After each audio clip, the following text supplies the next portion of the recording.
Hello friends, कैसे हो? I hope सब अच्छे होंगे, मस्त होंगे। उम्मीद करते हैं सभी छात्र सीटेट की प्रिपरेशन को अच्छे से कर रहे होंगे और पढ़ाई कर रहे होंगे, अपनी जारी होगी उनकी। तो जितने भी छात्र हैं, आज सीटेट की बात करें तो लास्ट डेट है 5 तारीख हो गई है, 5 अप्रैल हो गई है। जो पहले डेट सीटेट की थी 2 अप्रैल लास्ट डेट थी, लेकिन सीटेट ने 2 अप्रैल से बढ़ाकर 5 तारीख कर दी गई थी। तो आज लास्ट डेट है इसकी।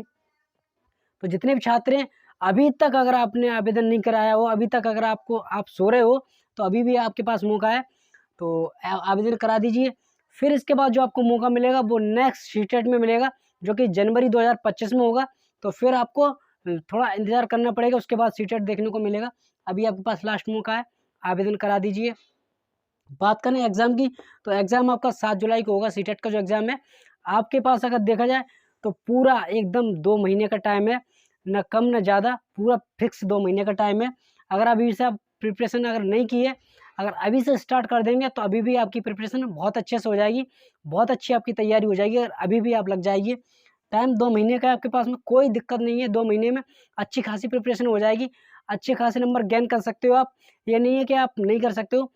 बस सीटेट को क्या होता है, सीटेट को समझने का तरीका होना चाहिए आपको, कि सीटेट किस हिसाब से हमसे एग्ज़ाम लेता है, किस तरीके से उसका एग्ज़ाम पैटर्न होता है। उस चीज़ को बस आपको समझने की ज़रूरत है और आपका अच्छे से एग्ज़ाम क्वालीफाई हो जाएगा, रिज़ल्ट अच्छा आपका बनेगा। तो जितने भी छात्र हैं, हम सभी से ये कहना चाहेंगे, आज लास्ट डेट है, जो भी रह गए हों, सीटेट का एग्ज़ाम आवेदन करा दीजिए। अगर आप जनरल ओबीसी हो, अगर पेपर फर्स्ट देना चाहते हो, यानी कि सिर्फ़ और सिर्फ़ एक पेपर देना चाहते हो, चाहे पीआरटी या जूनियर का केवल एक पेपर देना चाहते हो, तो आपको ₹1000 पे करना पड़ेगा। अगर पीआरटी और जूनियर दोनों का देना चाहते हो, तो आपको ₹1200 पे करना पड़ेगा। वहीं एससी और एसटी की बात करें, अगर पेपर एक देना चाहते हो, चाहे जूनियर या प्राइमरी का कोई भी एक दोगे, तो आपको ₹600 ₹500 पे करना पड़ेगा। अगर दोनों पेपर दोगे तो आपको ₹600 पे करना पड़ेगा।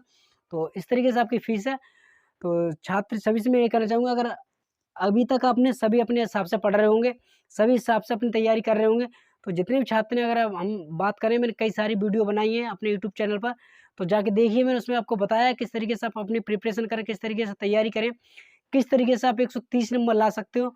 बस आपकी तैयारी होनी चाहिए, आपके एक फ़ोकस के हिसाब से होनी चाहिए, कि इस हिसाब से होनी चाहिए कि सीटेट पूछ क्या रहा है, पूछता क्या है, किस हिसाब से पूछ रहा है। अगर आप ये चीज़ देख के चलोगे, तो आप अच्छी खासी तैयारी कर लोगे और अच्छे खासे नंबर आप ला सकते हो।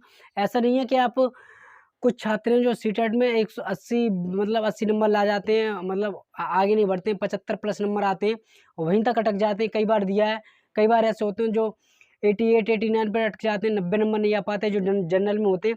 तो सभी से मैं ये कहना चाहूँगा, सीटेट जो है, वो एक कॉन्सेप्चुअल बेस से एग्ज़ाम कराता है अपना। वो इस हिसाब से क्वेश्चन आपको यहाँ रटने की ज़रूरत नहीं है। बहुत से लोग सोचते हैं कि हम रट्टा मार के सब कुछ क्वालीफाई कर लेंगे, रट्टा मार के ये हो जाएगा, वो हो जाएगा। अगर आप देखो तो रट्टा मारने की सीटेट में कुछ भी ऐसा चीज़ नहीं है जिससे आप रट्टा मार सको। पूरा का पूरा कॉन्सेप्चुअल बेस्ड एग्ज़ाम होता है। तो आपको कोई, इसमें हम बात कर दें कि अगर लोग ये सोचें, उनके दिमाग में ये चल रहा होगा कि हम रट के चले जाएँ, तो रटने से कुछ नहीं होगा। रटकर आप, जो स्टेट एग्ज़ाम होते हैं, स्टेट में जो एलिजिबिलिटी टीचिंग एलिजिबिलिटी टेस्ट होते हैं, जो स्टेट लेवल के होते हैं, उनमें आपको रट के काम चल जाएगा। उनमें आप चाहो तो रट के चले जाओ, तब भी आप पास हो सकते हो। मगर सीटेट में आप रटने से काम नहीं चलेगा। यहाँ आपको समझना पड़ेगा, डीप नॉलेज लेनी पड़ेगी, उसकी नॉलेज को अच्छे से समझना पड़ेगा, तब आप। बात करें जो पहले क्वेश्चन आते थे, जो मनोवैज्ञानिक के ऊपर क्वेश्चन आते थे, जैसे कि मान लीजिए जीन पियाजे हो गए, वाइगोत्स्की हो गए, स्किनर हो गए, कोहलर हो गए, कोफ्फा हो गए, वाटसन हो गए, तो कई सारे ऐसे हैं।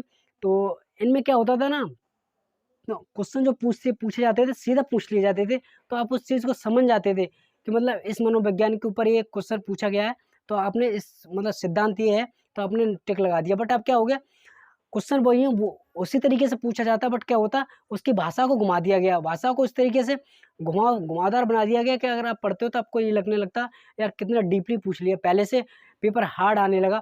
पेपर कहीं हार्ड नहीं आता है। कुछ लोगों के अंदर ये होता है कि सीटेट एग्जाम बहुत हार्ड होता है, हमसे पास नहीं हो पाएगा, तो बहुत बहुत से लोग फॉर्म ही नहीं डालते हैं। यार फॉर्म क्यों नहीं डालते, मुझे ये समझ नहीं आता। मैं अगर देखूँ तो सीटेट जितना सरल एग्जाम कोई नहीं लगता है। सीटेट पूरा समझदारी के ऊपर बेस होता है। अगर आप उस चीज़ को समझ गए हो, एग्ज़ाम पैटर्न को समझ गए हो, तो आप सीटेट को बिल्कुल हलवा हो जाएगा आपके लिए, अच्छे से पास कर जाओगे। सीटेट का इस तरीके से, वो कहते नहीं है, कुछ लोगों ने इस तरीके से हौवा बना दिया कि सीटेट पास नहीं होगा, बहुत हार्ड पेपर है, कैसे पास करें इसको। अगर हम देखें ना तो सीटेट बिल्कुल, मतलब बिल्कुल हार्ड नहीं है।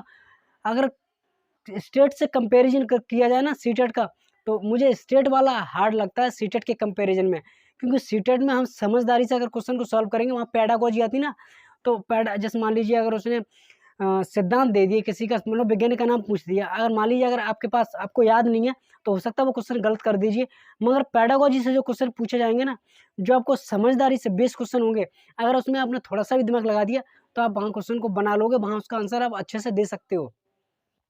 तो सीटेट को मेरे हिसाब से अगर देखें तो आप इतना डीपली या हार्ड ना लीजिए कि सीटेट हमसे नहीं हो पाएगा, हम कैसे पास करें। तो ये आपके अंदर एक भ्रम है, आपके अंदर एक डर है, इस डर को बाहर निकालिए और तैयारी कीजिए। आपके पास में अच्छा खासा मौका, 2 महीने का टाइम है, 2 महीने में बहुत कुछ तैयारी हो जाएगा। और तो डरने की कोई बात नहीं है, एग्ज़ाम को दीजिए, अच्छे से एग्ज़ाम को दीजिए। तो वीडियो बनाने का मेरा यही पर्पज़ था। अगर वीडियो पसंद आई हो तो वीडियो को लाइक कर देना, चैनल को सब्सक्राइब कर लेना ताकि टीचिंग से जुड़ी कोई जानकारी दें तो सबसे पहले नोटिफिकेशन आपके पास पहुँचे। Thank you so much, wish you all the best.